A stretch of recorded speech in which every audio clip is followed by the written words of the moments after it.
no solo es increíblemente popular si se lo compara con el pequeño país que gobierna, El Salvador, sino que ha captado toda la atención de las redes sociales y la prensa internacional. La gran mayoría de los medios de comunicación lo muestran como una suerte de antisistema, un riesgo para la democracia del mundo. En contraste, millones de usuarios lo ven como una especie de superhéroe político que ha logrado reducir la delincuencia que parecía indomable, que por ello se enfrenta valientemente a grandes poderes económicos llenos de malicia. Y aparte confesó públicamente haber fundado el medio hermano de ustedes, porque todos son pagados por Soros, Gato Encerrado, Factum y Faro, son lo mismo, ¿o no?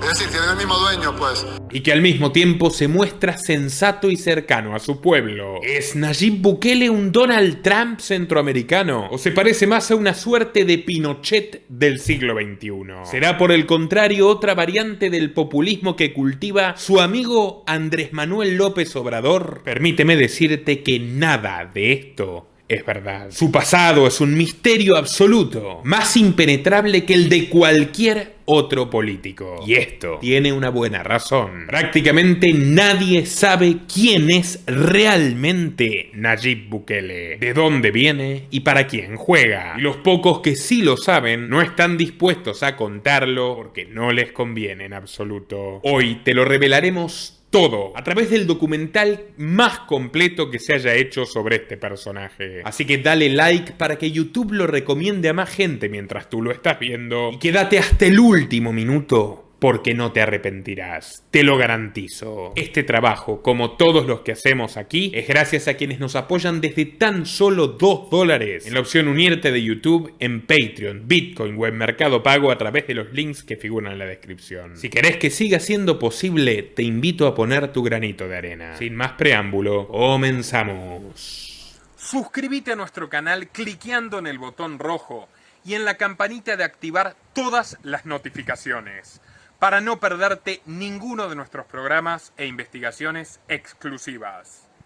Nayib Armando Bukele Ortiz nació el 24 de julio de 1980 en la ciudad de San Salvador. Sus abuelos paternos eran cristianos originarios de Belén y Jerusalén, que emigraron a Centroamérica a comienzos del siglo XX con pasaporte del Imperio Otomano. Formaban parte de una gran corriente migratoria que contribuyó muchísimo al crecimiento de El Salvador, fundamentalmente a través de las habilidades comerciales milenarias del pueblo árabe, que facilitaron su integración en la sociedad receptora. Esto lo describe muy bien el historiador Olivier Prudhomme. La primera oleada de cristianos palestinos que huían de su tierra se produjo porque después de siglos de convivencia armónica con los palestinos judíos y musulmanes, los invasores turcos habían comenzado a segregarlos y perseguirlos, creando un sistema llamado Milliyet, que establecía derechos diferenciados según la procedencia religiosa, lo que generaría un gran hartazgo en la provincia denominada Bilad al-Sham, Gran Siria. El clan Bukele llegó de a cuentagotas en la segunda oleada, durante la Primera Guerra Mundial. A partir de 1914, los 5 hermanos escaparían de Jerusalén para evitar el enrolamiento en el ejército. El menor de ellos, Humberto, abuelo de nuestro protagonista, no quería acompañar a los mayores a América, que consideraba una tierra de pecado y perdición. Por eso se afincó en Egipto, junto a los 2 hermanos del medio, Jorge y José Constantino. Y según contaría su propia descendencia mucho más tarde, allí vivió a expensas suyas a falta de compromiso con el trabajo duro. Ingresó a un seminario copto, pero fue expulsado. Y tiempo más tarde, para 1921, los 3 hermanos recibirían una invitación. El mayor de todos, Abraham, se había transformado en un importante mercader de telas en el mercado central de San Salvador, y enterado de sus penurias en el norte de África, y coincidiendo con el aniversario de la muerte de su padre, les propuso visitar a su madre en su nueva casa y quedarse a trabajar con él. En otras palabras, quería unir a la familia. A sabiendas de la seriedad y el tesón con el que trabajaba Abraham, Humberto Bukele fue el único que se negó, quedándose solo en Egipto durante varios meses. Ya sin la ayuda de sus hermanos y acostumbrado a la vida fácil, cayó preso. Sí, preso por robarse una canasta de dátiles. Sus súplicas juveniles convencieron al verdugo local de no cortarle la mano entera, sino solamente un meñique. En 1922, a los 24 años, arribó a América tras un arduo viaje en barco en el que casi fallece por tuberculosis. Abraham estaba diversificando sus negocios en el rubro de la indumentaria. En un intento de enderezar la vida del muchacho, le confió la caja de su tienda más preciada, José Bukele y Hermano, abocada a la venta de camisas de seda, finos trajes de lino y casemira y artículos para damas. Sus principales clientes eran otros mercaderes que viajaban de manera periódica al interior salvadoreño y buscaban dar una buena impresión a sus respectivos socios y compradores. Al cabo de 6 meses, Abraham y José se sorprendieron por la mejora drástica de las ventas, ya que de acuerdo a los registros de Humberto se habrían triplicado. Cuando le preguntaron cómo lo logró, el menor les dijo que había comenzado a publicitar en diarios locales. Y esto era bastante común en aquella época, donde el auge de las tiendas de italianos, españoles y palestinos había generado una dura competencia para seducir a la demanda. Pero tal y como descubrieron 2 cronistas contemporáneos de la revista Elementos, no hay huella alguna de ninguna publicidad del comercio de los Bukele en la hemeroteca de aquellos años, porque efectivamente se trataba de otra mentira. Cuando llegó la hora de rendir los resultados anuales, Abraham y José Bukele se dieron con la amarga sorpresa de que prácticamente no les quedaba mercadería, pero tampoco ingresos de dinero. Por el contrario, acumulaban pagarés de supuestos viajeros que prometían abonarle los trajes a su regreso. Y si bien era una práctica común, ninguna de las firmas les resultaba conocida. Humberto les había jugado otra de las suyas. Según la tradición oral de los allegados de la familia, José, que padecía de una enfermedad cardíaca, falleció al poco tiempo profundamente amargado por la estafa. En su lecho final dijo algo así como que la peor traición es la que viene de tu propia sangre. Atentos salvadoreños. Abraham, en cambio, un hombre de corazón generoso, perdonó a Humberto a condición de que se comprometa a resarcir a la viuda de José. Y ante la indignación del resto de la familia, se justificaba repitiendo una y otra vez la historia del hijo pródigo. No se sabe si Humberto cumplió la promesa, pero sí que usó parte del botín para pagar una boda ostentosa con su amada Victoria Catán, la abuela paterna de Nayib Bukele, por entonces una hermosa quinceañera palestina procedente del poblado de Belén. Supuestamente, Victoria se crió a metros de donde nació Jesús. En la próxima década, muerto Abraham y después de un buen tiempo de hacer buena letra para ablandar a sus hermanos vivos, Humberto estaba al borde de la bancarrota, pero a último momento logró que lo sumen a la nueva compañía familiar, la Camisería Americana, donde todos los Bukele habían unido sus ahorros mediante un acuerdo de palabra. Para 1940, el producto más solicitado de sus talleres eran las llamadas camisas Norma, que tenían la innovación de un cuello duro y enterizo que le daba firmeza a la pieza. Hasta entonces, las amas de casa solían almidonar los cuellos para que no cayeran desordenadamente sobre los hombros. Por increíble que parezca, toda la familia e incluso Nayib Bukele se han pasado décadas asegurando que Humberto Bukele inventó estas camisas, las camisas de cuello duro, puesto que esto es lo que le dijo Humberto a Constantino y al resto de los suyos. En suma, tratan de explicar el origen de su fortuna a partir de esta innovación del diseño de camisas. Sin embargo, no era más que otro embuste para la colección familiar. El español Emilio Casanovas, dueño del almacén El Siglo, se había encargado de introducir a El Salvador las camisas de cuello duro mucho tiempo antes. Así lo evidencia, por ejemplo, este anuncio de 1937 en la revista El Economista. Camisas Arrow con cuello Aroset que no necesita almidón. Una marca estadounidense y, por cierto, fundada en 1851, 90 años antes de que el abuelo de Nayib se arrogue el invento. Puede que estos datos les parezcan banales, pero les prometo que vale la pena escarbar un poquito más por aquí. Humberto Bukele, ya cuarentón, se paseaba por toda la ciudad proclamándose el creador inigualable de las mejores camisas del mundo y buscando inversionistas para nuevos inventos. Hasta que un día un gerente del Hotel Europa, en forma despectiva, se plegó el cuello de su propia camisa, explicándole que la había comprado en la tienda de Don Emilio el Español antes de que exista siquiera su bendita camisería americana. El abuelo de Nayib entró en cólera y rápidamente salió corriendo en dirección invitación al estudio de un amigo abogado. Tomó de su biblioteca un código civil y se presentó a los gritos en el almacén El Siglo, balbuceando sobre derechos exclusivos, conceptos inmateriales y la producción de su ingenio. La diatriba legalista no sirvió de nada. Él no había inventado las camisas de cuello duro y lo sacaron a patadas. Pero como era un terco de antología, no desistió en su arrebato. Al día siguiente se presentó en un juzgado para intentar registrar un monopolio sobre las camisas de cuello duro. Y el primer obstáculo no se hizo esperar. No podía ni siquiera tramitar la solicitud porque no tenía registrada ninguna marca comercial. Su empresa operaba de facto, sin habilitación alguna y sin pagar impuestos. Lo cual está perfecto, de maravilla. Yo soy libertario. El problema es que Bukele quería armarse del Estado para aplastar a los competidores con su violencia, mientras él mismo vivía gracias a la sana libertad del mercado negro. De todas formas, no era la primera vez que tocaba la puerta de la política. Ya en el año 35, siendo un humilde vendedor ambulante que se ganaba la vida vendiendo botones a lomo de burro, Humberto Bukele había firmado una solicitada de respaldo a la Ley de Apoyo al Comercio e Industria, una iniciativa que prohibió la importación de maquinarias, coartando de cuajo la industrialización del país. El proyecto, aprobado en el 36, fue elaborado por los amos y señores de aquella nación esclavizada. 10 familias de oligarcas cafeteros que, como buenos señores feudales, temían que sus empleados los abandonen para buscar un mejor salario en las fábricas de la capital. Ahora, ¿cuál era el incentivo del señor Humberto Bukele, abuelo de Nayib, para apoyar esta medida? Créanme que esto es muy divertido. Quería contrabandear máquinas textiles. Con un razonamiento implacable, asumió que después de prohibirse, los precios se elevarían por las nubes. Y así fue. Valiéndose de un contacto en México, intentó entrar un lote de máquinas de hilar a las que pretendía sacarles más de un 500% de ganancias. No obstante, chocó con la horma de su zapato y un funcionario de aduanas corrupto terminó quedándose con todo después de haberlo engañado prometiéndole que cobraría una pequeña comisión por hacer pasar su encomienda. En fin, volviendo al punto, Humberto Bukele tomó nota de la lección. Es mejor trabajar con la ley de tu lado que a sus espaldas. Incluso con ella puedes delinquir. La página 397 del Diario Oficial del Salvador, el día 15 de enero de 1957, da cuenta de cómo Humberto registró la marca Camisería Americana, cita literal, como su exclusiva propiedad. Había pisoteado una vez más la confianza de todos los hermanos, que cansados de lidiar con él, se dieron por vencidos. Humberto reunió a sus hijos, se llevó toda la mercadería y abrió un nuevo taller de confección ubicado en la calle 5 de Noviembre y 16 de la Avenida Norte. Su primogénito y favorito, Armando Bukele Catán, el padre de Nayib, sería una suerte de rey Midas, al que le tocó convertir un local mediano con 24 obreros en un auténtico imperio. Y otra vez, Armando no lo lograría gracias a la honrada e indispensable labor empresarial,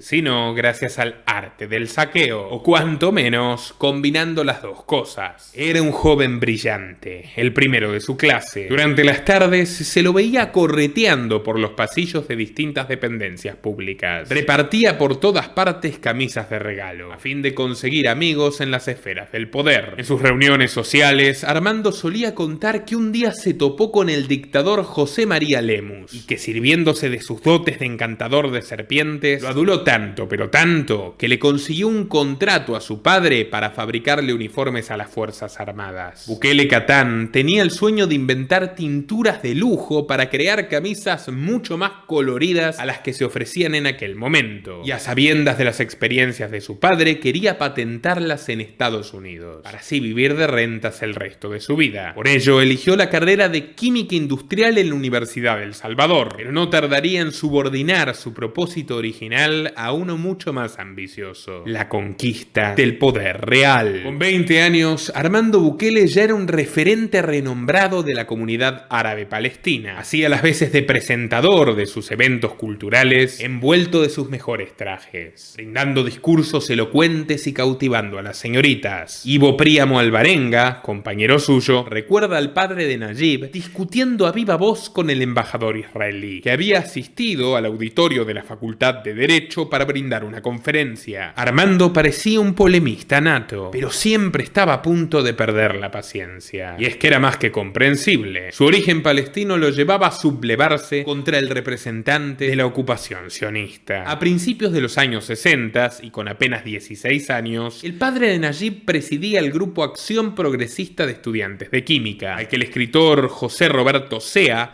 caracterizó como un movimiento conservador e industrialista. ¡Qué ironía! Se da cuenta que Bukele padre se convirtió en director del movimiento de estudiantes de la facultad, que a su vez editaba el periódico Opinión Estudiantil. Pero apenas un mes después renunciaría, alegando que no podía soportar las exigencias del cargo. Otras voces señalan que en realidad se apartó en medio de una purga represiva, en la cual muchos de sus camaradas cayeron presos por la dictadura, señalándolo a él como su probable entregador. Ávido lector de varias materias, tan diversas como filosofía política y álgebra teórica, Armando Bukele se convirtió en un experto en la causa de liberación palestina. Y a través de su fluida correspondencia en árabe y en inglés, logró entablar diálogo directo con la organización armada Fatah. Consta en su correspondencia que intentó persuadir a su padre de fabricar explosivos y vendérselo a la guerrilla. Pero según el mismo escrito, no tuvo suerte. El plan era demasiado arriesgado. Al fin y al cabo, había miles de kilómetros de distancia. Para 1964 crearon juntos la sociedad mercantil H. Bukele Hijos, una firma dedicada a la compra y venta de acciones y títulos, fabricación de muebles, aparatos y maquinaria para vender. Pero en rigor se trataría de una fachada legal para un pujante sistema de lavado de dinero, que incluía el manejo de donaciones de toda la comunidad árabe salvadoreña a la Organización de Liberación Palestina, contrabando de armas suministradas por la propia dictadura e ingreso de capitales espurios. Aquel mismo año Humberto murió en circunstancias dudosas y designó en su testamento a Armando como único administrador del patrimonio. Investido como tal, el abuelo de Nayib confesó un doloroso secreto que conmocionó a todo el clan. Había decidido abandonar el cristianismo y convertirse al Islam, pero su verbo poderoso y su carisma irían venciendo toda la resistencia. A los mayores, por ejemplo a su madre y a sus tíos, les dijo que encontró un camino de iluminación y de rectitud para no caer en las mismas tentaciones de su papá. Pero a los primos, a los sobrinos y a los hermanos lo fue convenciendo poco a poco de sumarse a su credo, que a su vez difundió con sorprendente maestría entre el resto de la diáspora palestina local, inculcándoselo también a muchos de sus empleados y a millares de salvadoreños a lo largo de todo el siglo XX. Armando se convertiría en el principal líder musulmán del Salvador, un imán en toda regla, que ante la total ignorancia sobre este tema, mezclaría a su gusto distintos conceptos de distintas escuelas musulmanas. Y aunque a la larga se decantaría por la sunita, más amigable con su vocación de hacer negocios en Nueva York, le gustaba repetir la idea chiita de que los imanes, como él, son descendientes directos de Mahoma, el profeta, imbuyendo de esta visión mesiánica a su hijo Nayib, el actual presidente. Pero eso sí, pese a consolidarse como líder tanto en la comunidad étnica palestina como en la recién fundada comunidad musulmana del Salvador, Armando conservó la prédica de que sus padres nacieron en el mismísimo hogar de Jesús y María, haciendo grandes festejos en todas las navidades y cautivando a los cristianos, ya sea con fines políticos o económicos. Solía subrayar que él y sus fieles no buscaban convertir a nadie al Islam, sino que se limitaban a explicárselo a la gente de la manera más detallada posible. Mi madre era de Belén, la ciudad santa donde nació Jesús, y mi padre de Jerusalén, a unas cuadras de la casa donde nació la Virgen María. Cristianos ambos. Eso contrasta con los ataques contra el Islam, en contra mí y contra Nayib, por políticos que usan máscara de cristianos y que creen que ayudar a los pobres es incorrecto. Pido a Dios que los perdone e ilumine. Esto me comprueba que los fanáticos de todas las religiones que usan el nombre de Dios son los que menos creen en Él y están más alejados de la religión que dicen representar. Y también permitir que fanáticos políticos de derecha en El Salvador se aprovechen para medrar en la política atacando nuestro movimiento islámico salvadoreño pacífico y humanitario. El libro El ABC del Islam, que la campaña arenera pretendió desprestigiar y que tiene los principios generales del Islam, puede obtenerse gratis hablando al teléfono 25 35 4800. No es para convertir, es para conocer. Yo fundé la primera mezquita islámica en junio de 1992 en El Salvador. Y nunca hemos hecho proselitismo alguno. Puede obtenerse gratis hablando al teléfono 25 35 4800. En privado, sin embargo, se ufanaba de ser el mayor reclutador islámico de toda Centroamérica. Su secretario describió el ambiente que se respiraba en la casa del jefe como una densa atmósfera donde se mezclaban todo el tiempo religión, política y negocios, sin dar lugar a ningún otro tipo de charla. A veces las discusiones se tornaban encendidas y hasta volaban platos y cubiertos. No faltaban recriminaciones porque terminó convirtiendo en empleados a todos los hermanos vivos de su padre y también a sus hijos y a sus nietos. Y es que don Armando era tan inteligente como sanguíneo. Por un lado dirigía servicios de adoración, llevaba sus oraciones a plazas públicas y escribía incansablemente sobre teología. Por el otro, investigaba la física cuántica. Y con el tiempo, en 1992, fundó la primera mezquita de El Salvador, a las que luego le seguirían 4 más, todas a cargo de sus parientes hasta el día de hoy, es decir, de la familia presidencial. Pero esta era, si se quiere, la faceta espiritual de su vida. Recordemos que su actividad primigenia era el dinero, que acumulaba de a montones, y sobre esos montones se construyó el ascenso de su retoño Nayib. Bukele Catán se doctoró con un promedio de 9.81 en 1969, el más alto de la historia de su facultad. Nada más recibir su diploma se arrojó al raid de patentes, y a lo largo de su vida consiguió al menos 26, 7 en El Salvador, 13 en Estados Unidos, 1 en Canadá, 1 en Francia, 1 en México, 1 en Brasil y más recientemente 1 en China comunista, siendo el primer empresario salvadoreño en invertir allí. De hecho, entrados los años 70, integró una de las comitivas norteamericanas y acompañó a Henry Kissinger y David Rockefeller a pactar las reformas aperturistas con Deng Xiaoping. Y ustedes se preguntarán, ¿cómo diablos lo logró? Algunas de las claves residen en su propia tesis de doctorado, titulada Introducción a la química textil. Y sí, señores, estoy de acuerdo con ustedes. No parece el título de un libro de negocios o de política, pero en parte lo es. En un capítulo rotulado Leyes de Fomento Industrial y Protocolos Integracionistas, Bukele padre criticó lo que consideraba vacíos obstaculizadores para el desarrollo de la industria textil en Guatemala, El Salvador, Honduras, Nicaragua y Costa Rica. Le hace bien claro. Esos vacíos, para él, eran la libertad de mercado, la libertad que le permitió hacer fortuna a Abraham Bukele y sus hermanos, pero la misma que estorbaba a oportunistas como su padre Humberto y a la oligarquía cafetera. Pero bueno, para el sagaz Armando Bukele, las leyes son armas a utilizar en su favor. Por eso en su trabajo aboga por medidas proteccionistas que favorezcan la concentración de capital en manos de personajes como él, castigando el bolsillo de los consumidores, a los que quería privar de la posibilidad de importar productos más baratos o mejores que los suyos. Los precios internacionales son cada vez más competitivos. No podemos permitirlo. Claro, ¿cómo puede permitir tener que vender barato y de buena calidad? También escribió que debía subvencionarse la fabricación de hilos artificiales y sintéticos en toda Centroamérica y además liberar de impuestos al sector textil. En otras palabras, que le roben a los demás. A mí no, a mí déjenme robar. Como si fuera poco, sugirió que los industriales salvadoreños puedan patentar inventos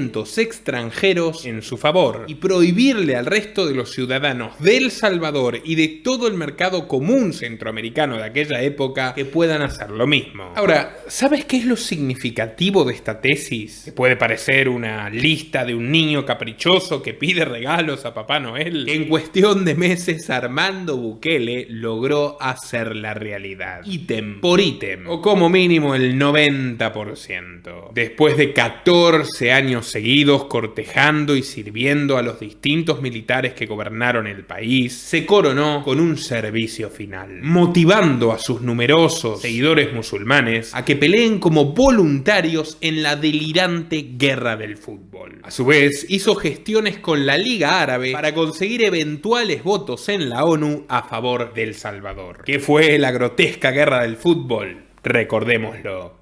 Hubo lugar también para episodios sumamente curiosos, como la llamada Guerra del Fútbol con Honduras. Un conflicto bélico que duró apenas 100 años en el año 1969 y que coincidió con un encuentro deportivo entre las selecciones de ambos países. Ya en aquel entonces la miseria del Salvador era tal que ni más ni menos que 300.000 salvadoreños habían escapado a la nación vecina, y el cruel gobierno hondureño avanzó en la expropiación, o sea, en el robo de sus precarios bienes y su expulsión. Luego de las escaramuzas que se cobraron entre 6.000 y 10.000 vidas inocentes, El Salvador obtuvo la victoria militar, pero ninguna otra, puesto que poco menos que la mitad de los emigrados salvadoreños en Honduras tuvieron que regresar a su territorio y contribuyeron a la explosión de una economía estatista, colonial, ineficiente, inflacionaria y endeudada hasta la médula.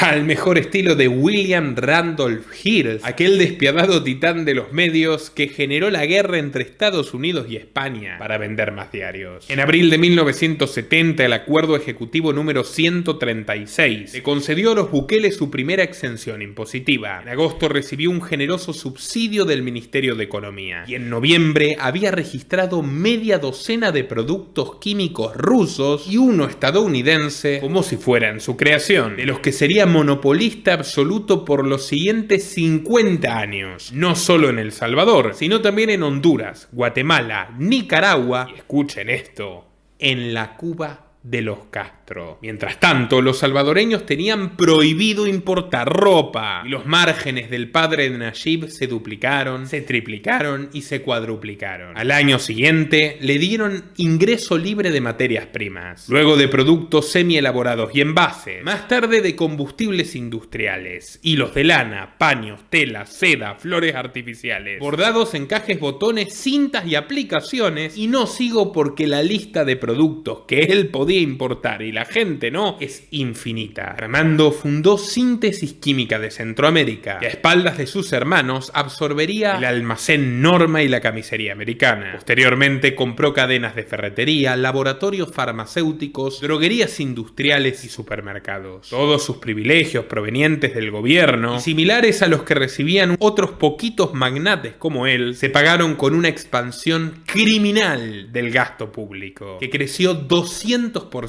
entre 1970 y 1976, mientras las cifras de pobreza e indigencia en El Salvador eran idénticas o peores a las de las naciones más sufridas de África. De la mano de David Rockefeller, a quien contactó personalmente después de varios intentos, y girándole una generosa transferencia de fondos del Estado, el padre de Nayib consiguió el aval de JP Morgan Chase para un préstamo millonario del Banco Mundial. Con ese dinero, el dictador militar Arturo Armando Molina apostó por multiplicar las tarjetas de crédito de la clase media. Para ese entonces ya no solo estaba prohibida la importación de ropa, sino cualquier tipo de producto extranjero. Naturalmente, esta medida socialista, llevada adelante por un gobierno de derecha pero socialista al fin, produjo desabastecimiento masivo, hiperinflación y hasta un principio de hambruna. Bukele y Molina impulsaban el eslogan "Consuma y use lo que nuestro país produce", por más que fuera muy poco, muy malo y muy caro. Y además, había que comprarlo con dinero prestado, endeudándose con Wall Street. Una auténtica obra de arte. El arte del saqueo. Siguiendo los pasos de sus admirados Rockefeller, don Armando quiso adentrarse en el universo de la ingeniería social. De la filantropía. Y así fue como se hizo con un lugar protagónico en el Club Kiwanis, una institución masónica fundada en 1915 bajo el nombre rimbombante de los Hermanos de la Orden Benevolente de la Logia Suprema. Hoy se encuentra en más de 80 países y cuenta con 600.000 miembros, que recaudan alrededor de $100 millones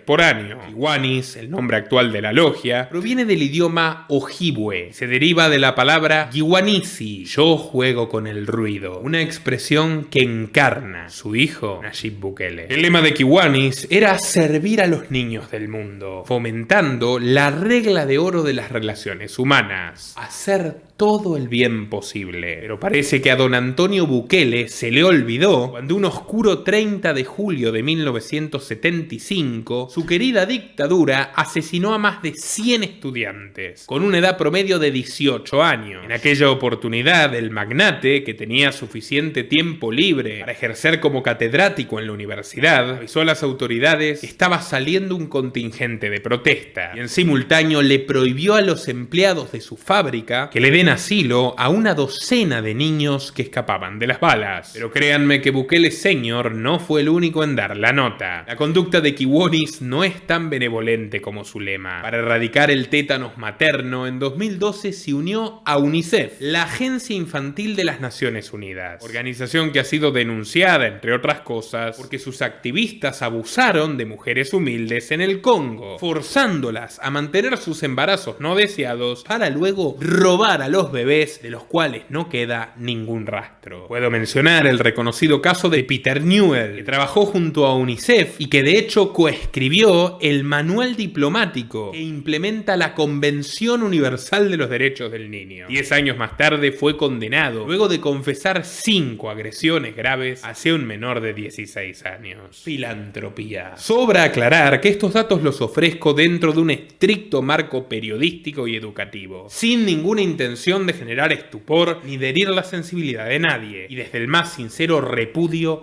a toda esta maldad gratuita. Sigamos. El frente internacional de los Bukele seguía expandiéndose. Si bien sus crecientes intereses en los Estados Unidos, un país que dominó a toda Centroamérica y que la sigue dominando, lo habían empujado a disminuir sus contactos con Fatah en Palestina, Bukele Senior alternaba sus llamadas con los Rockefeller con alguna que otra carta al caudillo Yasser Arafat. Sus empresas se encargaban de financiar revistas sobre la lucha palestina y obsequiarlas a todo quien las quisiera leer. Armando, que ya comenzaba a mirar muy por encima de sus mercenarios de uniforme, se posicionaba como un socio firme de la élite global. Y en sintonía con ella, tuvo la audacia inesperada de cruzar la cortina de hierro. Recordemos el contexto: un mundo partido en dos por la Guerra Fría, o mejor dicho, dividido de cara al público. Luego de entrar en calor con su visita a China, donde gestionaba una fábrica de zapatillas, sus negocios con Cuba, apostó ni más ni menos que por la Unión Soviética. Y no me van a creer cómo. Comprarle a los comunistas es relativamente fácil. ¿Qué puede producir su mano de obra esclavizada por el Estado? Armas, petróleo, no mucho más. Ahora, venderle a los comunistas es todo un desafío. ¿Qué tipo de producto puede popularizarse en un conjunto de repúblicas unidas por el igual reparto de miseria? Y el astuto Armando llegó a una conclusión: alcohol. La única tradición rusa que sobrevive a los siglos. No deja de ser osado, tomando en cuenta que se trata de la tierra del vodka. Pero un agente cubano de la KGB, que se identifica a sí mismo como el becado, ha reproducido el siguiente diálogo con Armando Bukele. El becado entró a la oficina de Armando Bukele Catán y lo saludó. No se anduvo con rodeos. Fue breve y conciso: Armando, me voy a Europa y necesito la fórmula que me prometiste. A lo que Bukele contestó: no jodas, es top secret y es patrimonio de la universidad. ¿Para qué la quieres? Porque me voy a Europa, Armando. Lo siento. ¿Allá toman vino? No, allá no, me voy a la tierra de los maestros del vodka y para no quedar como un ahuevado, quiero llevarles algo. ¿Dónde te vas entonces? A la Unión Soviética. A Rusia. Venite en unos días. Corría el año 1977 y al cabo de 72 horas, Armando fue a investigar con sus contactos universitarios del Partido Comunista si efectivamente este hombre viajaba a Rusia. Y cuando se lo confirmaron, le brillaron los ojos. Así que te vas a Rusia. Ya te salvaste. Te iban a caer en cualquier momento. Bueno, hijo, saca papel y lápiz. Y esta mierda no la digas ni bajo tortura. Anota. El becado iba anotando deprisa en su libretita: alcohol de 90 grados, azúcar, jugo de naranja. Y antes de seguir anotando, interrumpió a su interlocutor y le dijo: don Armando, no me joda, esta mierda es sangolote. Sangolote es una mezcla de agua y de alcohol que los borrachos contumaces se bebían después de quedarse sin plata para comprar aguardiente. Pero Armando, con una media sonrisa, le contestó: no, mi amigo, te falta el secreto. 3 días antes le echas cáscaras de papa. Y si son 5 días antes, mejor. Esa es la fórmula del Kickapoo, la bebida alcohólica que, según el becado, inventó Armando Bukele, que los estudiantes distribuían en botellas plásticas en los desfiles de aquella época. El becado contó que en la Unión Soviética el Kickapoo se convirtió en un éxito rotundo. Los rusos se emborrachaban felices, hasta el punto que le hicieron porras y lo cargaron en hombros. Dos fuentes aseguran que en un plazo razonable los rusos pagarían por la fórmula, ni más ni menos que con una pequeña barcaza de AK-47 y municiones. ¿A quiénes fueron dirigidas? A los rebeldes comunistas del Salvador, concretamente al minúsculo ERP, una banda de delincuentes devenidos en justicieros sociales. Se había ganado el repudio de otros terroristas por fusilar sin razones claras a dos de sus miembros, el poeta Roque Daltón y el sindicalista textil Armando Arteaga. Repito, sindicalista textil. Pero la presión de Fidel Castro y el renovado poder de ataque que obtuvieron gracias a Armando Bukele resultaron decisivos para que el ERP se sume a las Fuerzas Populares de Liberación, el Partido Revolucionario de los Trabajadores Centroamericanos y el Partido Comunista Salvadoreño. Todos ellos consolidaron una sola fuerza de choque, el Frente de Liberación Nacional Farabundo Martí. Retengan este nombre. Transcurrida una década de crisis económica, empeorada cada vez más por un régimen putrefacto, donde mandaban sujetos como Armando Bukele, la izquierda radical salvadoreña comenzaba su peor ofensiva. En otras palabras, pedían su trozo del pastel, y Bukele Senior fue todo un visionario. Para seguir siendo el dueño del pastel, el que reparte y el alma de la fiesta, nunca hay que comprometerse con ningún comensal. Mejor llevarse bien con todos, pero estar preparado para prescindir de cualquiera de ellos. Siendo el único millonario salvadoreño con amistades en Beijing, en Moscú y en Medio Oriente, su condición como padrino de la revolución en ciernes era inmejorable. En lo que respecta al otro lado de la grieta, acababa de caer el debilitado general Romero Mena a manos de un golpe de coroneles que pusieron fin a 17 años de hegemonía del Partido de Conciliación Nacional, que a esas alturas no era más que otra marca comercial del clan Bukele. No obstante, los coroneles Adolfo Majano, Jaime Gutiérrez y José Napoleón Duarte no tenían la más remota idea de dónde se habían parado, y la mitad de los altos oficiales del ejército le debían más lealtad a don Armando que a la nueva junta de gobierno, en tanto que otros eran miembros de la logia Kiwanis y el resto se vestía con las camisas Norma. Pack completo. A nadie le sorprenderá que durante la atroz guerra civil que se prolongaría por los próximos 12 años y medio, absolutamente nadie le toque un solo pelo a don Antonio Bukele o a sus hijos. Mientras el resto de los empresarios salvadoreños eran secuestrados, ejecutados o se exiliaban en forma voluntaria para salvarse de las bombas, Armando prosperaba como ningún otro. Rodeado de atentados diarios contra alcaldes, guardias, jueces y policías, infraestructura dinamitada y pánico social extremo, el patriarca compraba a precio de ganga inmuebles y empresas de todo tipo, multiplicando sus sucursales en todo el país y doblando las exportaciones de manufacturas Bukele a Guatemala y a Nicaragua, e incluso incursionando en el mercado europeo con sus guayaberas de oferta. Dueño de un humor negro a la altura de las circunstancias, cuando un mayorista español le preguntó cómo podía ofrecer precios tan convenientes, Bukele le respondió: y es que mis obreros trabajan 10 horas pagas y otras 14 gratis, porque si salen de la fábrica, fijo que alguien los mata. Todo con una sonrisa. Mujeriego empedernido, Armando ya contaba con 5 hijos de madres distintas: Yamile y Bernarda, de madres colombianas; Yamile, Victoria y Alicia Quintanilla, de madres salvadoreñas. Y aunque la poligamia no es problema para muchos musulmanes, él iba dejando atrás a las mujeres y a los hijos en tiempo récord. Cuando otro imán caribeño se lo echó en cara, este se juró a sí mismo que la próxima amante que tenga sería su esposa. Y lo cumplió. Nada más enterarse del embarazo de la joven Olga Marina Cortés, una bella voluntaria de la logia Kiwanis, le propuso matrimonio y se casaron el 19 de febrero de 1981. 4 meses más tarde, nacería Nayib, su hijo favorito, el hombre destinado a consagrar para siempre a esta siniestra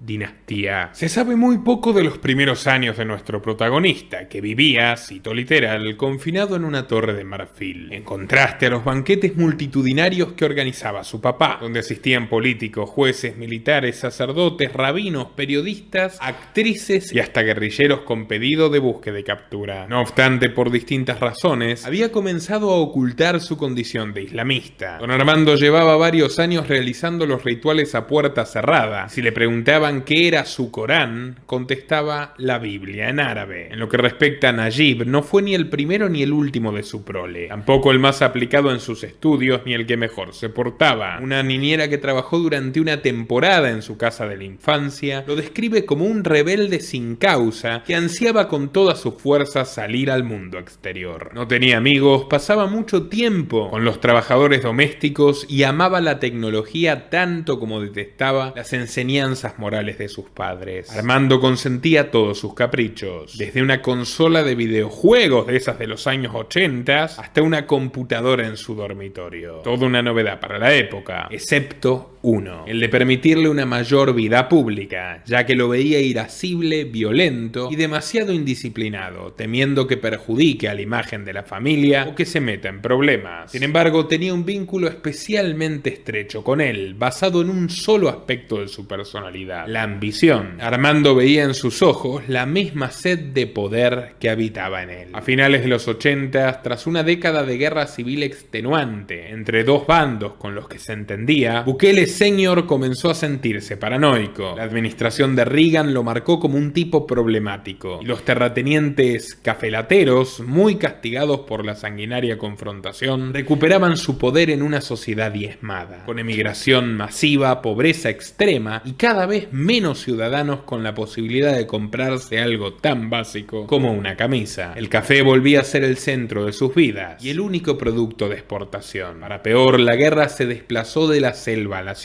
La fortuna de los Bukele, que a través de testaferros era 20 veces más grande que la que tenían declarada, empezaba a disolverse al son de las balaceras. El nuevo presidente Alfredo Cristiani pertenecía a una familia oligárquica que rivalizaba con Armando Bukele en sectores como el algodón y las farmacéuticas, por lo cual terminó suspendiendo todos los subsidios a sus empresas. Cristiani, del partido derechista Arena, había estudiado en la jesuítica Universidad de Georgetown en Washington, D.C., y a sabiendas de que su orden perdía peso en todo el mundo, ya que Juan Pablo II la tenía perfectamente identificada como una amenaza para la libertad de los católicos, no dudó en ordenar la ejecución de 6 curas jesuitas españoles, todos abiertamente marxistas y todos amigos del terrorismo. 2 de esos curas, cuanto menos, habrían sido corresponsales de Armando Bukele, así que ya desesperado y visualizándose a sí mismo en una prisión de máxima seguridad como la que acaba de inaugurar su hijo, Najib, Bukele Sr. empezó a cederle propiedades a Cristiani y, como no era suficiente, se ofreció a negociar en secreto la paz con la guerrilla, que comenzaba a dar muestras de agotamiento, así que Armando terminó de salvarse el cuello con el cambio del presidente de Estados Unidos. George Walker Bush, Bush padre, el sucesor de Reagan, era un hombre bastante accesible para cualquier lobista. Don Armando le hizo aportes millonarios para su campaña, además de favorecer la importación de petróleo yanqui en El Salvador, un negocio que benefició tanto a Chevron de los Rockefeller como a Arbusto Energy de los Bush, que confiaron en él a sabiendas de que el clan Bukele llevaba muchísimos años litigando con sus competidores de la Shell. Para 1992 se firmó el armisticio entre el gobierno de Arena y el Frente Farabundo Martí, un acuerdo de paz que Najib ya no quiere conmemorar, consciente quizás de que, revolviendo la historia, salgan a flote los oscuros secretos de su padre. Para don Armando esto supuso una verdadera liberación. Finalmente se ganó el apoyo de Cristiani, con quien se lo puede ver posando en esta foto, al tiempo que logró que su terrorista favorito, Shafik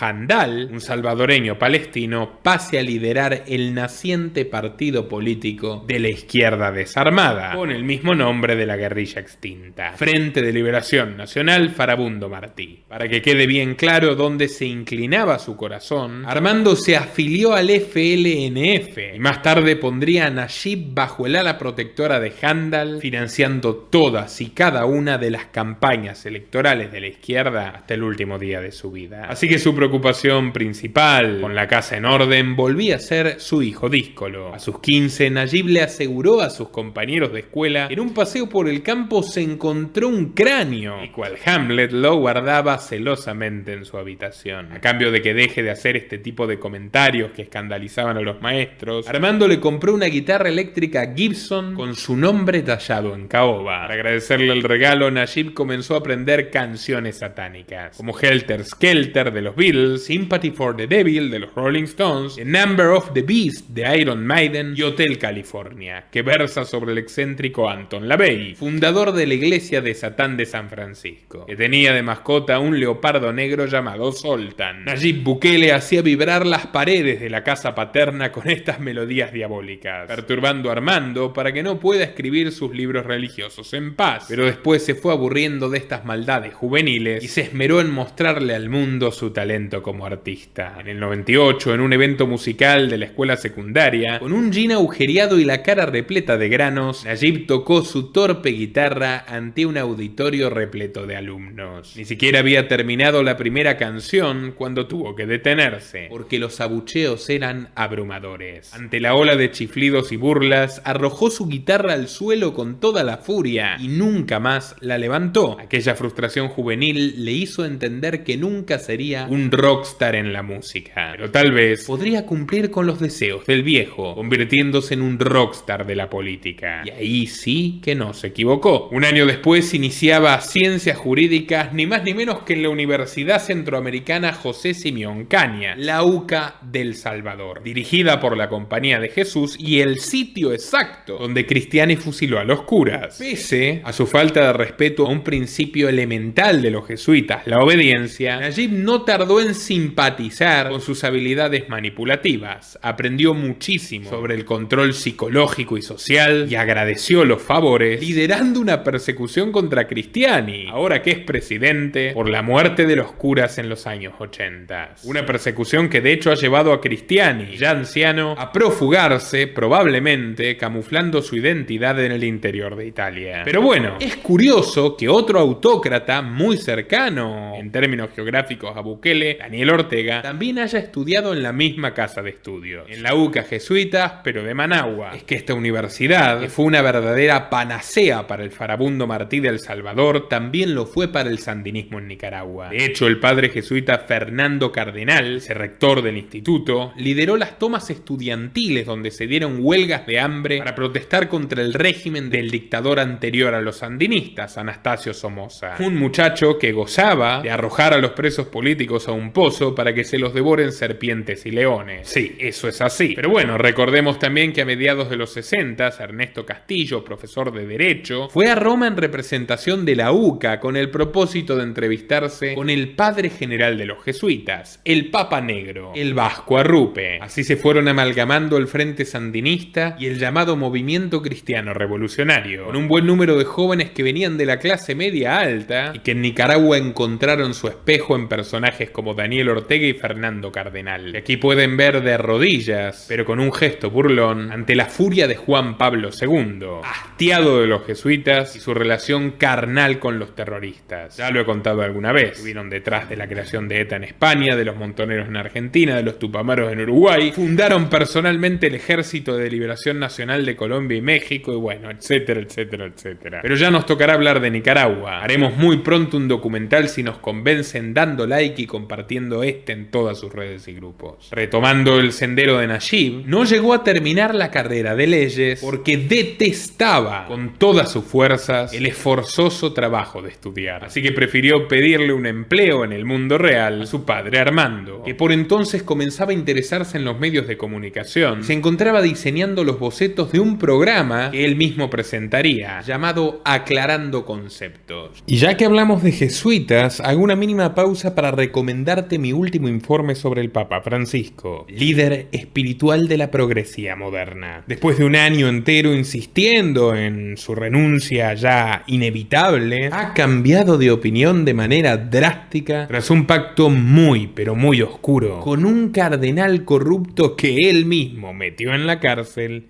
y ahora liberó. Alguien que ni más ni menos afirmaba tener pruebas contundentes de cómo el Vaticano, bajo el papado de Bergoglio, financia el terrorismo. Muy, pero muy recomendado. Estará al final de este para que puedas verlo. Pero quédate aquí, que falta lo más importante de la biografía de Bukele. Recapitulemos. Nayib tenía 20 años. Hace no mucho había egresado de la exclusiva Escuela Interamericana, un centro educativo bilingüe donde no supo ni lo dejaron cosechar amistades. Aunque lo recuerdan por hacer muchas bromas pesadas y tocar muy mal la guitarra. En el último curso había estallado bombas de estruendo y de cloro en los baños, haciéndole sangrar los oídos a 2 estudiantes. En el anuario escolar, algunos de sus compañeros lo definían como gracioso y otros como molesto. Pero él, tras mucho insistir, logró que le impriman su frase favorita: Class Terrorist, el terrorista de la clase. Poco antes lo habían retenido en el aeropuerto Kennedy de Nueva York junto al resto de la familia. Armando de regreso al país, declaró a la prensa local que se trató de una horrenda discriminación por su origen árabe y su condición de musulmán, puesto que los norteamericanos estaban paranoicos de que Al-Qaeda volase por los aires las embajadas estadounidenses en Kenia y Tanzania. Pero él sabía muy bien que el trasfondo era distinto. Bien podían ser las cartas cruzadas con Arafat, o más aún sus negocios con la familia Bush, por entonces rival del partido gobernante, el demócrata. Los Bush tenían como socios en Arbusto Energy ni más ni menos que al clan Bin Laden, incluyendo al padre y a los hermanos de Osama, un hombre al que por cierto el propio Pentágono armó hasta los dientes con el pretexto de combatir la invasión soviética a Afganistán, y quien ahora les devolvía sus misiles literalmente en la cara. El caso es que Nayib no la pasó muy bien estudiando Derecho en la Universidad Centroamericana de la Compañía de Jesús. Su padre, cansado de las excentricidades juveniles, pidió al rector que lo traten como a uno más, y fue cuestión de tiempo ver los resultados. Constan los registros que varios profesores lo echaron de clase por impertinente, entre ellos la catedrática Beatriz Alamani. También Nayib estuvo sancionado por inventarse un certificado de ausencia laboral con su propia firma. No obstante, y pese a llevar melena y camisetas satanistas de Mayhem y otras bandas de black metal, se entendió muy pero muy bien con los sacerdotes que dirigían la institución. El propio Nayib solía decir que los curas le mostraron la verdadera cara de su país, una cara miserable y consternada por dolor. Y en esto dice la verdad. En cierta ocasión los acompañó a un campamento solidario y se regocijó al observar que, a cambio de prestarle un poco de atención a los indios, ellos aceptaron pintar los muros de su facultad de manera gratuita. A mi padre le habrían pedido un montón de dinero, exclamó sorprendido. Valiosa lección. Muchos pobres son manipulables y pueden hacer lo que tú quieras que hagan si creen que realmente te preocupas por ellos. La obsesión de los jesuitas desde tiempos inmemoriales es la de multiplicar a los pobres para que nunca se acabe el negocio, enseñándole a su vez sus artes populistas a los jóvenes de clases acomodadas, ya sea para que tomen las armas o para que conquisten los votos, pero en cualquier caso, que compartan el poder con ellos. Por eso ya veremos que Francisco y Bukele se entienden al día de hoy mejor de lo que cualquiera esperaría. Pero bueno, la ecuación jesuítica funcionó con personajes tan distintos como Fidel Castro y Bill Clinton, y Nayib no fue la excepción. Sin embargo, en su caso había un consejero espiritual para él solito, alguien interesado en que pueda alcanzar la máxima cuota posible de estelaridad sin tener que rendirle cuentas a nadie, por la sencilla razón de que ese sería el triunfo definitivo de su legado. Me refiero por supuesto a don Armando Bukele, que a estas alturas no hace falta aclarar que era un auténtico genio, del mal pero genio al fin. Cuando decidió abandonar sus estudios, Nayib se acercó a una mezquita donde estaba su padre, que por entonces vivía con mucho entusiasmo el aumento de la feligresía musulmana. Tampoco se cansaba de repetir que los islamistas tenían que conseguir más representantes en todos los niveles de gobierno, lo que por supuesto sufragaría de su propio bolsillo. ¿Y qué tal si soy yo, papá? Méteme donde sea.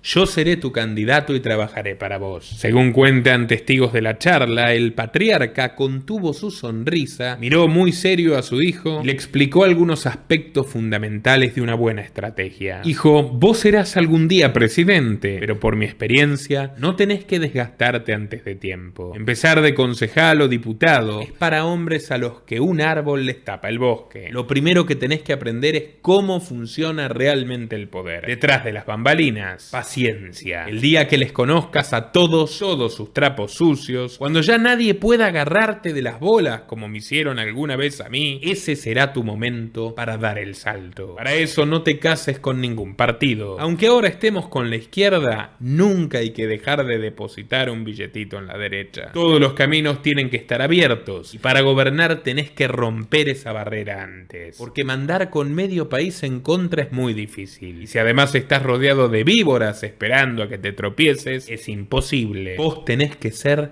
la última esperanza, el salvador del Salvador. Nayib, al fin, cayó en cuenta de que su progenitor sabía de lo que hablaba. Armando, pese a que por entonces ya había blanqueado su poligamia y tenía 4 nuevas mujeres, no le faltó el tiempo para encontrarle el puesto perfecto a su vástago favorito. Lo designó socio ejecutivo de Obermet, la agencia que durante los próximos 12 años manejaría la publicidad del Frente Farabundo Martí para la Liberación Nacional. Nayib sería el encargado de esa cartera, la del segundo partido más importante de El Salvador, la principal oposición al gobierno de Arena. Allí comenzó a identificarse con sus clientes y se empapó muy rápido de la ideología guerrillera de extrema izquierda. Shafik Handal, antes conocido como Comandante Simón, recibió al hijo de su principal sponsor con los brazos abiertos. Así que terrorista de la clase, a nosotros los padres de tus compañeros de escuela nos gritan terroristas a secas. ¿Y sabes qué? Tienen razón. Si nos dejan, vamos a cortarles la cabeza a todos, como a los Borbones. ¿Y a nosotros también?, preguntó Nayib, al que todavía le quedaba una pizca de ingenuidad. Jamás, paisano. ¿Cómo se te ocurre? A don Bukele yo mismo lo habría llevado a cucucho al Palacio Nacional. Y todos los presentes se echaron a reír. Entre ellos, el hijo de Handal, que nunca se hubiera imaginado ese veinteañero de aspecto desaliñado al que tenía enfrente se convertiría en un Lenin sin dogmas ni bandera, sepultando en el olvido a su querido frente. ¿Por qué? Porque mira, nosotros cuando le dimos abrigo en el FMLN, le dimos abrigo tomando en cuenta que era una persona que en aquellos días y en aquel momento decía y juraba que era rojito, él mismo lo decía, pues bueno, andaba en pañuelos rojos, calcetines rojos y creo que hasta la ropa interior le andaba roja, ¿verdad? Él era un tipo que, bueno, se defendía, decía, mi partido, mi corazón está a la izquierda, bueno, decía un montón de cosas. Pero a medida le fue gustando el tema del poder, se fue cada vez corrompiendo más.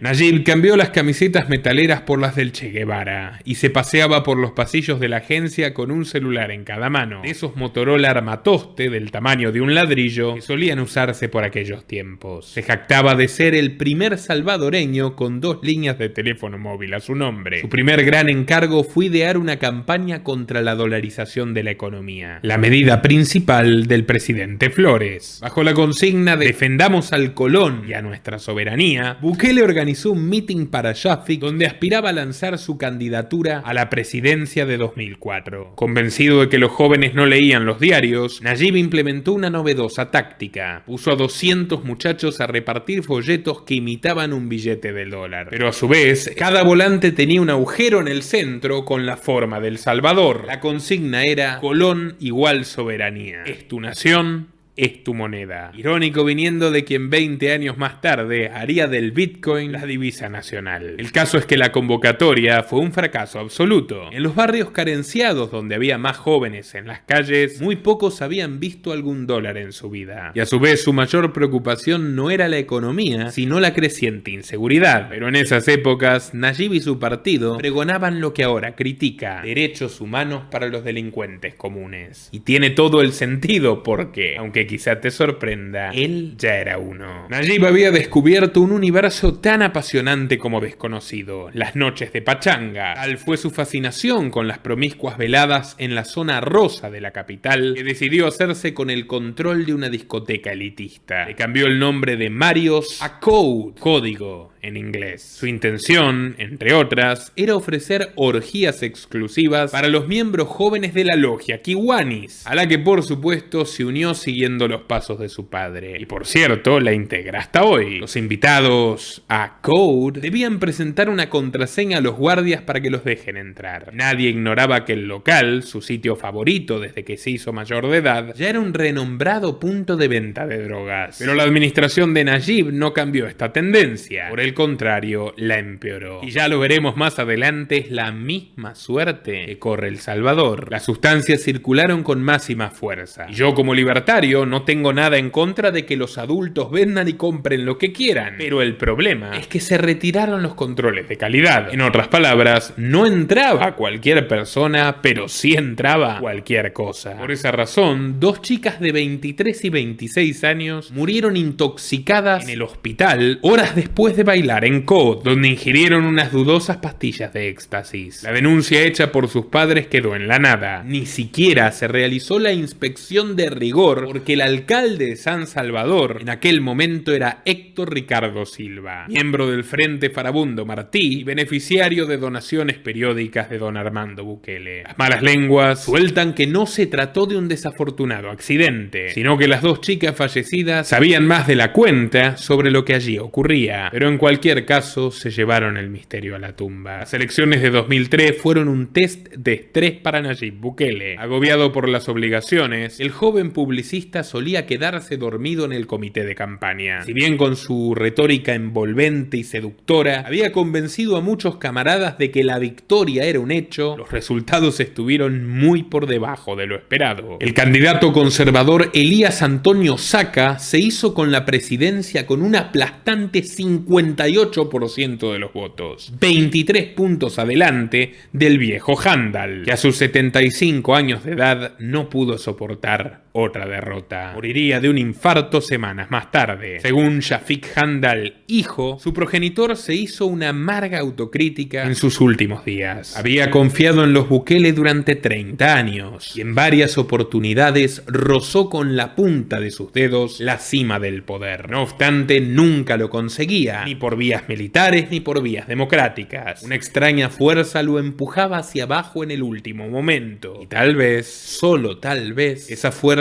era la pesada carga de sus propios financistas. Y la sospecha, señores, estaba fundada. Handal vio con sus propios ojos cómo Armando le fue complicando la vida para precipitar su rendición en los años 80, en la búsqueda de arreglar sus propios problemas con el presidente Cristiani. 2 décadas después sufriría la indolencia y los embustes de Nayib en unos comicios cruciales. Lo que más le inquietaba era saber a la perfección que los Bukele no hicieron nada para detener los constantes ataques de George Bush, el hijo, que ya era presidente de los Estados Unidos. Los congresistas republicanos amenazaron con cancelar las remesas que los migrantes salvadoreños giraban a sus familias. Todo esto con el fin de disuadir a los votantes del Frente Farabundo Martí, al que veían con buenas razones como un satélite de Hugo Chávez. Los únicos intermediarios posibles entre Bush y Shafik eran los Bukele, y se negaban enfáticamente a terciar entre ellos. Allí llegó a asegurarle a sus clientes que ya no tenía lazos con la familia Bush, pero otra traición. El viejo patriarca recibiría el premio al servicio voluntario de las manos del mismísimo George. En fin, como dicen los gringos, shit happen. Las caras de desconfianza en su entorno invitaron sutilmente a Nayib a tomarse unas vacaciones de la política y las aprovechó. De sus muchas citas destacó una bailarina de 17 años llamada Gabriela Rodríguez Pérez Alonso. Poco tardó en pagarle su carrera de psicología, de la que disfrutó más el novio que la novia. Si bien jamás había sido amigo de los libros, el príncipe Bukele desarrolló un creciente interés por la escuela conductista, cuyas tesis veremos plasmadas dentro y fuera de las prisiones salvadoreñas. Algunas frases de sus pensadores favoritos, Burrus Skinner y John Watson pueden dar escalofríos. El auténtico problema no es que las máquinas piensen, es que los hombres lo hagan. Si la libertad es un requisito para la felicidad humana, entonces todo lo que es necesario es proporcionar la ilusión de libertad. La verdadera libertad no es posible ni deseable. El amor no existe. Es un eufemismo para hablar de refuerzos positivos a las conductas deseadas. El libre albedrío y la dignidad humana son dos mitos arcaicos que nos dificultan la tarea de utilizar métodos científicos para modificar el comportamiento de los hombres. La ciencia puede crear una sociedad feliz y organizada, en tanto que la naturaleza no.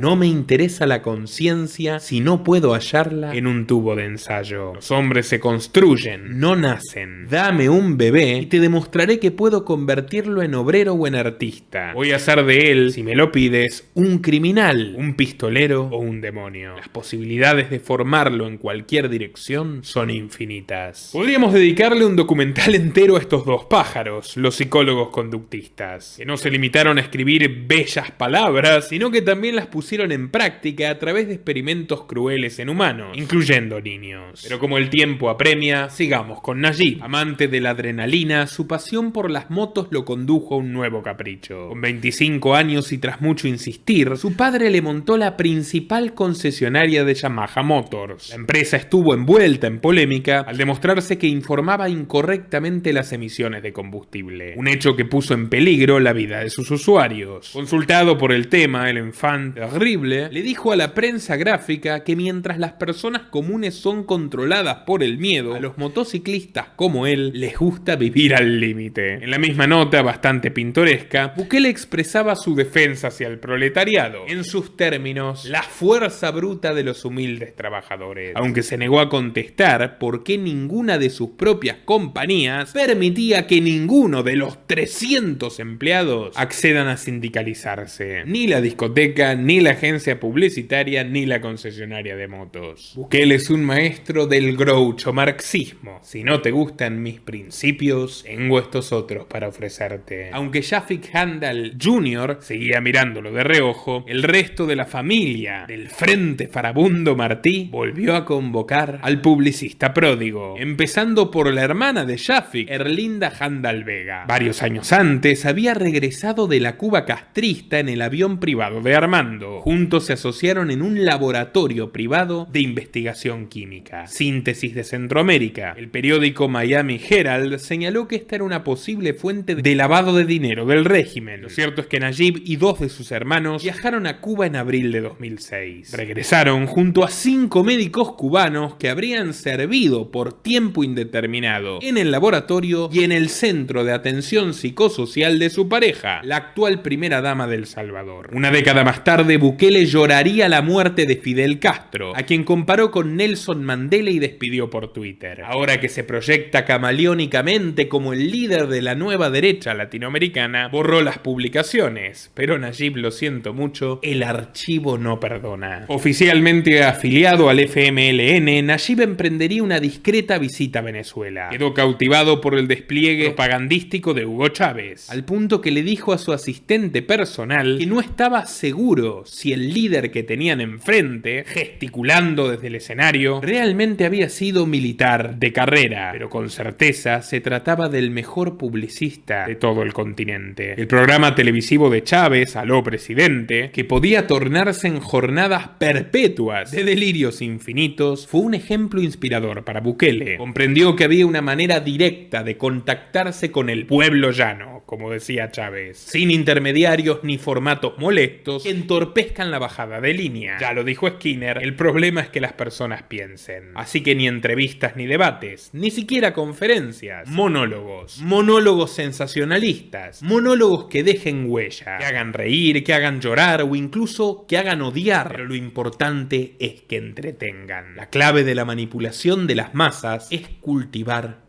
el espectáculo. Hablaría largamente de esta experiencia con su padre, quien inauguró su propio ciclo televisivo, aclarando conceptos. Un programa en el que disertaba sobre los asuntos más variados, religión, política, historia, deporte, pero con la clara intención de limpiar la imagen de su dinastía y al mismo tiempo de normalizar sus actividades de expansión religiosa en el territorio. Bukele pidió audiencia privada con Chávez, pero no se la concedieron. No obstante, pudo encontrarse con su entonces canciller, un tal Nicolás Maduro. Y sepan que este nombre va a repetirse muy pronto, y no de la forma que ustedes creen. Es imposible saber qué hablaron los dos caballeros en aquella oportunidad, pero lo cierto es que el 15 de marzo de 2009, con petrodólares venezolanos y el aparato entero del clan Bukele a su servicio, el FMLN se impondría en las urnas por primera vez, haciendo presidente al periodista Mauricio Funes y vicepresidente al ex guerrillero Salvador Sánchez Serán, un ahijado de Armando Bukele, que no tendría reparos en devolverle los favores, entregándole un galardón por sus hazañas en la física teórica, aunque la ceremonia no fue tan solemne como lo pretendían, porque el ministro de Relaciones Exteriores Jaime Miranda no supo pronunciar los nombres de las sustancias patentadas por Bukele, generando un estallido de risa en todo el auditorio. El caso es que Nayib estaba envalentonado. Había dirigido el marketing de la campaña con mucho más soltura y eficiencia. Innovó para bien, incursionando en Facebook, pero no descuidó las calles, llegando incluso a regalarle camisas rojas a todos los simpatizantes. Se sentía artífice del triunfo, y después de un ramalazo de sus caprichos infantiles, decidió desoír a su padre y dar un paso al frente. Con 29 recién cumplidos, se postuló para alcalde de Nuevo Cuscatlán, un municipio semi-rural que eligió con mucha astucia. Si bien no había vivido allí nunca, estaba convenientemente cerca de San Salvador, a solo 13 kilómetros de la capital. Una vidriera perfecta para proyectarse al público, pero con apenas 7.900 habitantes, podía comprar votos sin necesidad de acudir a Armando, directamente con lo que tenía en la cartera. Sus inofensivos habitantes eran los perfectos conejillos de indias para su experimento social, porque nada le gusta más a Nayib Bukele que manejar a las personas como si fueran fichas de ajedrez. Eso y transmitir su juego siniestro al resto del planeta como si se tratase de un acto humanitario. Filantropía al estilo Kiwani. Y Armando Bukele, como era predecible, entró en cólera. No te metas en la política visible, hijo, no ahora. Pero Nayib le respondió: papá, usted está metido en la lectura de sus libros, en la Fundación Kiwanis, en el Islam y también como hobby en Religiones por la Paz de la ONU. Bueno, yo quiero ser político como hobby. A mí me gusta, así que le pido que me respete. Al anciano cacique le preocupaba que los reporteros comiencen a hurgar en sus asuntos. El más delicado de todos era un curioso sistema por el cual enviaba a químicos salvadoreños a Irán, donde teóricamente aprenderían sobre su credo.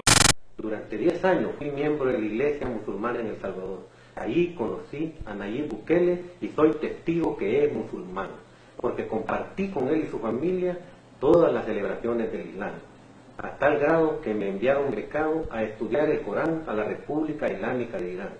Por haber pasado 10 años como musulmán con Nayib y los Bukele, siento que como salvadoreño tengo la responsabilidad de alertarlo. Nayib Bukele es musulmán y tenerlo de presidente sería lo peor que pueda pasar, porque alguien que niega su religión es capaz de mentir sobre todo. Me salí de la religión musulmana por 2 razones: porque odian el cristianismo y porque maltratan a las mujeres.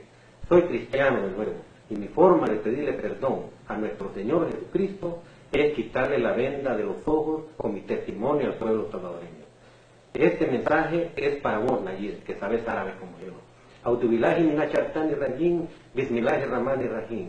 Qul huwallahu ahad, Allahu samad, lam yalid wa lam yulad wa lam yakun lahu kufuwan ahad. Pueblo salvadoreño, que no te engañe. Nayib es musulmán. Les recuerdo que las mezquitas de los Bukele son sunitas, no chiitas, lo cual hace sumamente extraña esta operación, y al mismo tiempo es sugestiva, ya que coincidió con los años dorados de la relación entre Nayib y el chavismo, principal aliado americano del régimen de Teherán. Nayib no se cortaba en disimular su discurso bolivariano, ya sea ante el icónico pasquín progre Huffington Post o ante cualquiera que le pregunte. Siempre repetía el siguiente mantra: yo soy de izquierda radical, porque El Salvador necesita cambios radicales, no de centro izquierda, no, tampoco de izquierda solas, izquierda radical. ¿Oyeron bien, señores conservadores, amigos libertarios confundidos? Izquierda radical. Véanlo por ustedes mismos. Según Bukele, que ya era un hombre hecho y derecho, la derecha había impuesto la ley de la jungla del mercado, dejando a su pobre país a merced de los ricos. Y esto lo decía cómodamente desde su mansión de 600 metros cubiertos con vista al Océano Pacífico. El 11 de marzo de 2012, teniendo apenas 31 años de edad, fue elegido con casi el 50% de los votos, arrebatándole la alcaldía a Arena. Esa noche no celebró en la sede del Frente Martí de la calle Poniente de San Salvador. No, lo hizo en la Alameda Franklin Delano Roosevelt, entre la 49 y la 51. Para más datos, la sede del club Kiwanis. El iniciado salía de las tinieblas. Su padre se olvidó de los reparos y rebosaba de orgullo. En Arena y en el Frente Farabundo Martí empezaban a preocuparse. Intuían con acierto que los cheques de Don Armando pasarían a concentrarse en los bolsillos del príncipe. Desde el inicio de su gestión, Bukele Jr. se mostró como un demagogo imbatible. Donó su salario, al igual que Milei, atentos argentinos, no despidió a ninguno de los empleados de la municipalidad y por el contrario amplió la plantilla hasta con inspectores de gallineros. También aumentó el sueldo de todos los parásitos estatales a expensas de los contribuyentes. Eso sí, a cambio de su lealtad plena. Con una subvención de la Fundación Rockefeller desarrolló un sistema de becas universitarias para los estudiantes del municipio. Y el acuerdo, expresamente confidencial, contenía una cláusula insólita. Después de recibirse deberían trabajar al menos 3 años como voluntarios. ¿Voluntarios para la municipalidad? No. Voluntarios para la Fundación Rockefeller, ni siquiera. Voluntarios para las próximas campañas de Nayib. Su mayor logro fue mejorar el acceso de agua potable en todo el ejido urbano. Y así lo vendía como una transformación total de la ciudad. Lo que nunca se molestó en aclarar es que el ejido urbano de ese triste pueblito era ocupado por menos de 1.500 pobladores. Una quinta parte de la población total. Con retórica 100% globalista y aupado por su padre, las Naciones Unidas lo designaron alcalde modelo y lo invitaron a disertar en su sede neoyorquina del edificio Rockefeller. Ante una mesa redonda en la que se hallaban figuras tan importantes como la directora de la ONU Habitat y la directora de la ONU Políticas Sociales, el salvadoreño expresó su compromiso con la nueva agenda urbana que avanza hacia la construcción de ciudades sostenibles. Un año antes de que el Papa Francisco presente en ese mismo estrado la Agenda 2030. Nayib, aplausos. Eres todo un pionero. Aprovecho para recomendar este contundente informe sobre las ciudades de 15 minutos. Un modelo de subdesarrollo insostenible patrocinado por la ONU y por el Foro de Davos, al que todas las grandes ciudades estadounidenses, europeas y latinoamericanas quieren suscribir. Es una auténtica locura. Básicamente un encierro perpetuo de donde solo podrás salir pidiendo permiso para moverte de un barrio a otro. Guetos en el nombre de la ecología. Y están bastante más cerca de lo que te imaginas. Este video también estará en pantalla final para que puedas verlo. No te lo pierdas. Pero bueno, volviendo con nuestro protagonista, sus palabras en la ONU fueron premonitorias y, como acostumbramos, grandilocuentes. Dijo que Nuevo Cuscatlán era un proyecto digno de imitación a escala nacional, continental y mundial. Pero se olvidó de mencionar, por ejemplo, que con el pretexto de sanear las aguas, expropió, en criollo, se robó más de 40 hectáreas de propiedad privada, para luego entregarlas sin más a un desarrollo inmobiliario de las familias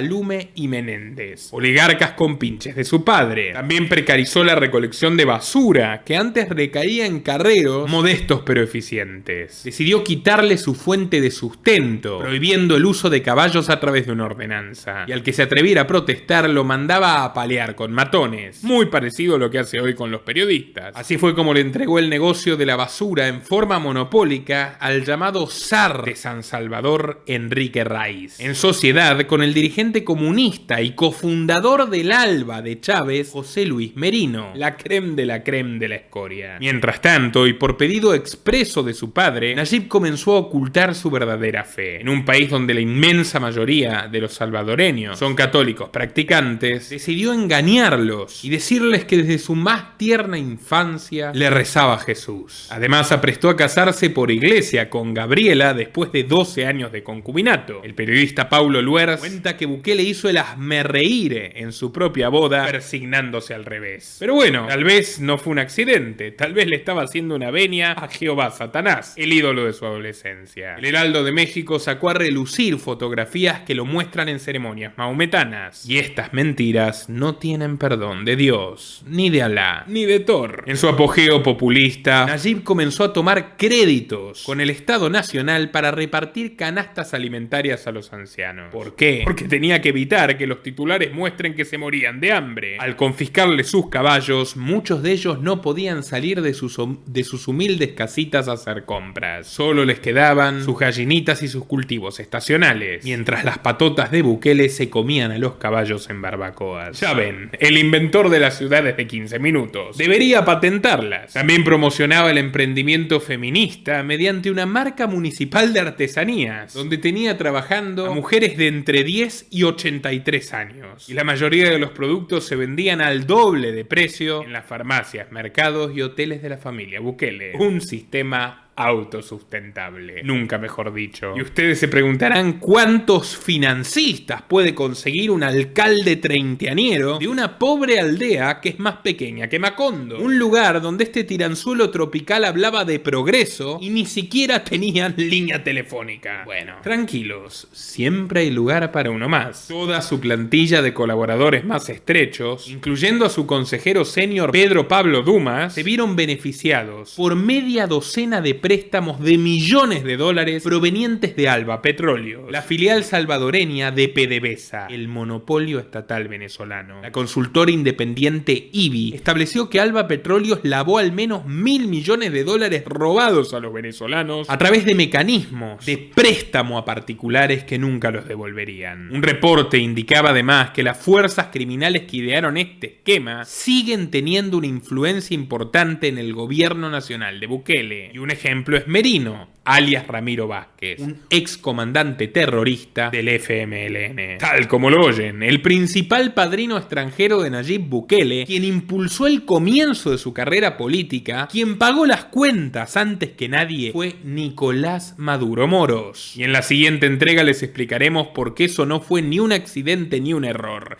y por qué el modelo de dos dictaduras supuestamente enfrentadas a ambos lados del espectro político es absolutamente útil para la élite internacional. Rodeado de esta exuberante fauna de mafiosos, Bukele dio el siguiente paso y tal y como estaba planeado, se hizo con la alcaldía de San Salvador, venciendo en las elecciones de 2015 con más del 50% de los votos. Para entonces era el único político de todo el país con perfiles administrados por profesionales en todas las redes sociales, sin excepción. Hasta Pinterest. Overmet ya no asesoraba a otros políticos, se había transformado en un centro neurálgico del proselitismo para su patrón, y lo sigue siendo, solo que con el paso del tiempo, el aparato de trolls alcanzaría proporciones bíblicas, con centenares de asalariados a razón de $600 mensuales, que trabajan 24 horas del día, 7 días de la semana y 365 días del año en replicar los tweets y los videos del presidente, y asediar y acosar a sus críticos. La última novedad es inundar de links de phishing los comentarios de las publicaciones que no les gustan, con el fin de hackear los dispositivos del público y así conseguir más cuentas que retroalimenten su espiral fascista. Por esa razón, hoy será una de las pocas ocasiones en las que he decidido cerrar los comentarios. Invitados de todas maneras a compartir en absolutamente todas sus redes y grupos para que esta verdad incómoda se sepa. No quiere que se sepa Bukele, pero tampoco quieren que se sepa sus supuestos adversarios del AMPA globalista. El alcalde millennial de la capital se dedicó a iniciativas como proyectar las películas de Dragon Ball en las plazas públicas, promoviendo juegos mecánicos extremos y competencias de paintball, donde la seguridad era tan deficitaria que un niño de 12 años terminó perdiendo un ojo. Pero nada le importó a Bukele, que tenía los suyos puestos en la Secretaría de Cultura y en la Secretaría de la Mujer, donde puso respectivamente a su esposa, Gabriela Rodríguez. 2 por 1. Mejor imposible. También suscribió un acuerdo para promover el deporte en las comunidades más vulnerables con la Liga de Fútbol Española, liderada por el costarricense Javier Tebas, quien fuera asesor del corrupto Marcelo Tinelli en la compra del Club Deportivo Badajoz, promotor de la censura a los periodistas deportivos e investigado por un fraude de 5 millones de euros, perpetrado por empresas suyas y de su esposa Marta Coiduras. Hoy, en el ojo del huracán por los partidos comprados en la Liga, beneficiando mayormente al Barcelona, al Barça. Pero no casualmente, el hermano de Tebas, Pablo Tebas Medrano, trabajó con la Fundación Rockefeller y directamente para Bill Gates en uno de los proyectos para encontrar la solución de la sopa china en 2020. Ustedes me entienden. Este médico, Pablo Tebas Medrano, fue invitado a disertar por Bukele en San Salvador sobre la importancia de que el gobierno gobierne tu cuerpo. Ustedes me entienden. Y más tarde, Bill Gates le devolvería los favores. Ya se enterarán. En 2016 visitaría Washington, D.C. para reunirse con la alcaldesa izquierdista Muriel Bowser. Juntos implementarían proyectos simultáneos en las dos ciudades, la capital del imperio y la capital de su más pobre colonia. Bowser encarna los objetivos de la Agenda 2030. Aplaudió la prohibición de caballos de Bukele, caballos que terminaron en el estómago de sus trabajadores, al tiempo que ella misma prohibió los pollos de traspatio e impuso una licencia gubernamental para los gatos domésticos. También obligó a 30.000 empleados municipales, burocracia animal, nunca mejor dicho, a que recibieran capacitación sobre acoso sexual. La misma costó más de $735.000 y consistió en una clase virtual, a la altura de su amiguito latinoamericano. La alcaldesa también patrocinó los autos sin conductor de Tesla, de Elon Musk, que han pasado a mejor vida a muchos de los usuarios, y por eso Musk busca constantemente seducir al magnate para hacer lo propio en El Salvador. Aprendió de Bowser. Bowser llegó a generar el mayor caos de tráfico de la historia de los Estados Unidos, poniendo límites de 20 km por hora en varias zonas urbanas. Su objetivo era reducir a 0 el número de muertes y lesiones en accidentes de tránsito, pero su diseño fue tan caótico que se mezclaron ciclistas y conductores a baja velocidad, y en 2020, cuando prácticamente el 90% de los conductores estaban encerrados, se produjeron 37 decesos, la cifra más alta de la década. Bowser se define a sí misma como una alcaldesa que odia las armas, alentando la prohibición absoluta a nivel urbano, algo que no logró conseguir, y haciendo lobby por la veda nacional. Y en eso también está de acuerdo con Bukele. ¿O se creían que él promueve que la gente pueda armarse? No. Sabe muy bien que el día de mañana los rifles pueden volverse en su contra. Pero bueno, con apoyo de los pobres taxpayers de Washington, Bukele lanzó en El Salvador el mercado Cuscatlán, el más moderno de toda Centroamérica. Pero esta gestión abrió la caja Pandora de todos sus males. Su equipo de asesores implementó un presupuesto con los precios inflados en un 3.479%. Al destaparse este escándalo, el Frente Farabundo Martí, al cual seguía perteneciendo, comenzó a resquebrajarse. Por primera vez un alcalde era más corrupto que el mismísimo presidente. En el 2017, la sindicalista Xochitl Marchelli, que también estaba implicada en la causa, dijo que había sido estafada por las promesas de Bukele y le reprochó su hipocresía. Entonces el alcalde, escuchen bien, Nayib Bukele, agarró una manzana de la mesa, la mordió, escupió el trozo, miró a los ojos de Marchelli y le tiró la fruta mordida a la cara, enfrente de todos los ediles. «Llévate esta manzana a tu casa, bruja», le gritó mientras sus compañeros agarraban al progre feminista de los brazos y entre forcejeos y gritos lo intentaban sacar de la sala. Fue sancionado y expulsado del partido por falta de respeto a los derechos de las mujeres. El secretario general Medardo González se sintió liberado para calificar a Bukele como un líder mesiánico sin escrúpulos ni pasado revolucionario. Y aunque no estaba equivocado con lo de mesiánico, probablemente sí con lo de revolucionario. Porque Bukele dio un cambio revolucionario a su discurso. Y en el mismo Twitter que despedía a Fidel Castro y se proclamaba un izquierdista radical, publicó que El Salvador sería la tumba donde los rojos terminarían. ¡Los rojos! ¡Los rojos!, dice el chavista. Desesperado por continuar en la política y demostrando lo poco que le importaba el valor de su palabra, hizo un pacto con el partido de derecha Gran Alianza por la Unidad Nacional. Y en julio de 2018, contra todo pronóstico, Nayib Bukele anunció su candidatura a presidente. Lo hizo por Facebook y al mismo tiempo que promulgaba San Salvador como la capital más inclusiva de Centroamérica. En una reunión con líderes de los lobbies LGBT y durante un foro de la Jesuítica Universidad Centroamericana, la misma de la cual huyó agobiado por los profesores, pero encantado por los curas comunistas. Sin embargo, y ante un público atónito, completamente anonadado y desencajado, el alcalde progre que acababa de anunciar su candidatura por un partido de derecha, dio un giro al discurso inaugural de la gala para expresar su oposición al matrimonio igualitario, lanzando un aforismo homofóbico: el agua está en la botella y yo tengo la opción de tomármela ahí o en un vaso, pero no por eso el vaso se va a convertir en botella. El matrimonio solo puede ser posible entre un hombre y una mujer. Lo estaban grabando y ese clip se haría viral entre distintos grupos de evangélicos infiltrados por sus empleados. Así comenzó una serie de actos de demagogia religiosa pagados con $33 millones que la Corporación Salvadoreña de Turismo le robó a los pagadores de impuestos para ingresar de manera completamente irregular a Obermed, la meca publicitaria de la dinastía más oscura del Salvador. ¿Quieren saber cómo continúa esta historia? ¿Quieren enterarse de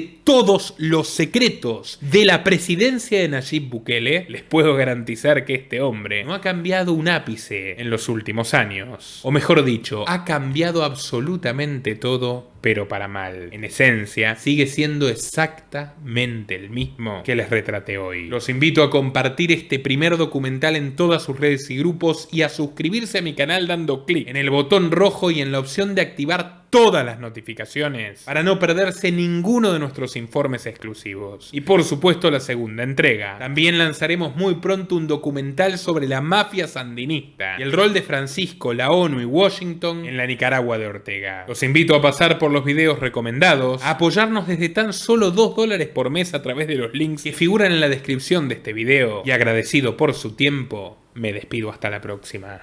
Nuestro trabajo depende de tu apoyo. Para que siga siendo posible, realiza tu donativo desde tan solo $2 por mes a través de Patreon, en los links que están en la descripción o en el comentario destacado.